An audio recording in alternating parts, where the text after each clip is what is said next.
நம்ம நாய்க்குட்டி எப்படி கடிக்குதுன்னு பாருங்கள். இது வந்து மண்ணை சாப்பிடுதுன்ட்டு சரி ஒரு கயிறு இருந்துச்சு கட்டி போட்டேன் நானே. கட்டி போட்டதுக்கு என்ன சத்தம் போட்டு இந்த கயிறை அப்படியே கடித்து வெளியே எடுக்க பார்க்குறது பாருங்கள். நாங்கள் பழமொழியை கேள்விப்பட்டிருக்கேன். பொம்மை நாய் வந்து ஒரு எறும்பவே கடித்து வெளியே எடுக்கணும்னு. ஆனால் பார்த்தீங்கன்னா இந்த நாய் இப்போவே கரெக்டாக 39 நாள் தான் ஆகுது. இந்த கயிறை எப்படி கடித்து முடிஞ்சளவுக்கு வெளியே எடுத்து பார்க்குது. அதெல்லாம் இனியும் வேறு அப்பப்போ பார்த்துக்கிட்டே இருக்கேன். என்னை கட்டி போட்டுட்டானேன்னு. இந்த பார்த்தீங்களா அப்படியே பார்க்குறது, அப்படி போய் கடிக்கிறது, அப்படியே வெளியே இருந்துக்கிட்டே இருந்தேன். இப்போ கட்டி போட என்ன போய் மண் சாப்பிட்றது, பூவை எடுத்து சாப்பிட்றது, ஏதாச்சும் ஒன்று எடுத்து போய் சாப்பிட்டுக்கிட்டே இருக்குது. அதனால் இப்போ ஒருத்தர் கட்டி போட்டேன் பாருங்கள். பார்க்குறத பாருங்கள், என்ன சேட்டை இதுக்கு.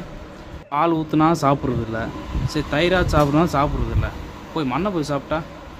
லாஸ்ட்டில் பார்த்தேன், சரி மனசு கேட்கல, ஏதோ அப்படியே நாயை குட்டியாக அவுத்து விட்டேன்.